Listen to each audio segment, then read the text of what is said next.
If you want a career that actually changes your life, listen very carefully today. Most people do not fail because they are not smart. They fail because they sign up for a marathon while expecting a 5K run. Let me explain this. There is a concept from Seth Godin's book, The Dip, that I wish someone had drilled into my head early in my career actually. The dip is that ugly middle phase where the excitement is gone, the results are not showing up yet, and you start questioning everything. And here's the brutal truth. The dip is not a mistake actually. The dip is a price. People lose years in their career because they start something big, absolutely big. Then they panic when it gets hard. Then they jump to something else. And then they repeat the same cycle again and again. A new job, new course, a new degree, a new business idea, new plan. Same pattern there. Because they never stayed long enough to get past that dip. Now just think of it in your career. In the beginning, everything feels so good. New role, new city, probably a new country, new degree, new routine we have. You feel like you are finally on track. Then the real life starts. The interviews get harder, the rejection emails pile up, your confidence drops.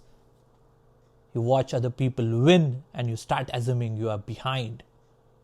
You work hard and still do not see any outcomes. That is the dip.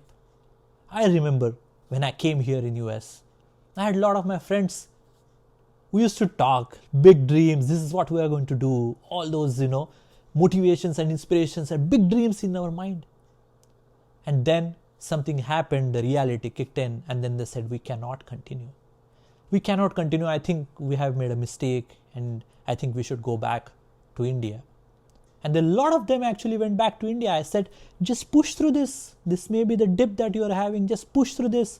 They said, no, I think that was a mistake. They went back to India. And then when I talk with them now, they feel that I succeeded. And they always say, because you are extraordinary talent, that's why you are succeeded. And we could not do it. But I don't buy that. I'm not that extraordinary talent. I don't buy that. There are a lot of people who are not extraordinary talents and who are not extraordinary. They are doing great in their careers because they push through that dip. That is an important piece that I want to talk about. And this is where most people make that mistake, those wrong decisions during that dip. They assume the dip means they chose the wrong path. Like most of my friends about whom I was talking now. They went back because they thought we made a wrong decision of coming to US. But that is not correct. Most of the time, the dip simply means you chose a path worth doing actually. Worth doing. Because anything meaningful is a long game. Absolutely long game. It's not like a week or two. Here are 3 things you need to know actually about the dip. So you do not waste those years that I personally felt. Somebody had told me these 3 things. These 3 things are from my experience, which I believe in, and we'll talk about those. Number 1, the dip is a filter, not a signal. The dip exists to filter out people who are not willing to pay the price. That is for people who are not willing to pay that price. This is why the moment you feel stuck, it feels like everyone else is moving. They're getting the jobs, they're getting the degrees, and they're getting promotions, and everything is looking great. But honestly, in reality, many are not. They are just quitting quietly. Or they switch paths and then they reset to 0 again. That's the important piece. We feel everything is going great for others when we are in that dip, which is not the reality. Number 2, the dip is where your advantage is built. This is an important piece. In the early phase, everyone looks the same. Everyone is motivated. Everyone is posting goals. Everyone is learning the way I was talking. When I talked with my friends and everyone, it felt so great at the time. But in the dip, your behavior changes. This is where you build the skills that actually wins you in life. Consistency under boredom, the fear, the doubt and everything. But that consistency that you have during that dip is something that helps you win in your life, in your career. If you show up in the dip, you separate yourself from more than 90% of the people without needing any special talent. You just have to show up during that dip. Number 3, the dip is not forever. It is not forever that you are going to have that dip, but it is non-negotiable. It is non-negotiable. You do not avoid the dip. You cannot. You cannot do anything to avoid that dip. You cannot say, I will do a lot of planning. I will have, over planning. You do not avoid that. You do not avoid the dip by watching more videos. I will watch a lot of motivational videos. You cannot avoid that.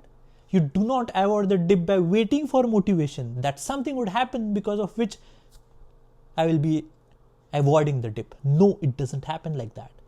You cross the dip by doing the work long enough that your results start compounding. And that is it. That is it. Now, let's try to make it a little practical now, the things that we talked about. If you are in your 20s or in your early 30s, you feel behind.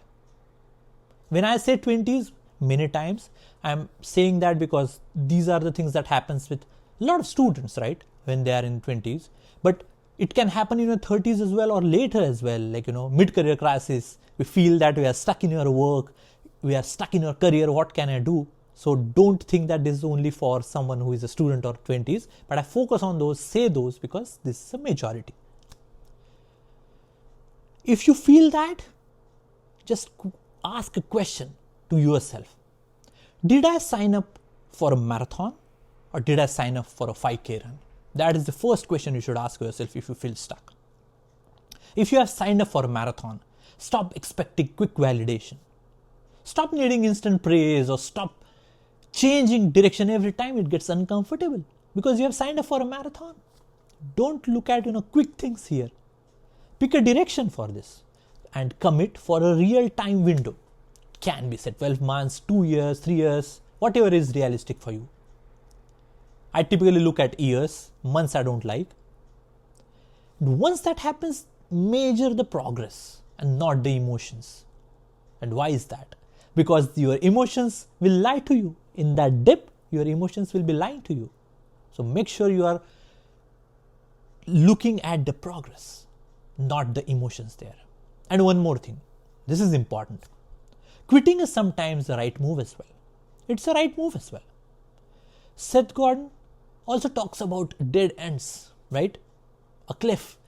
This is when you are putting in efforts, but the path has no real payoff or the downside is too high here. So yes, quitting can be a smart decision, but most people are not quitting dead ends. They are quitting the dips. That's the important piece. It's okay to quit dead ends. They are quitting the exact moment they were about to get that traction. They're just about to get out of that dip and they're quitting there. So if you are watching this and you feel stuck right now, I want you to hear this clearly. You are not broken. You are not behind.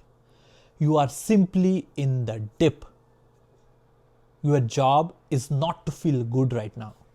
Your job is to keep showing up until the dip ends.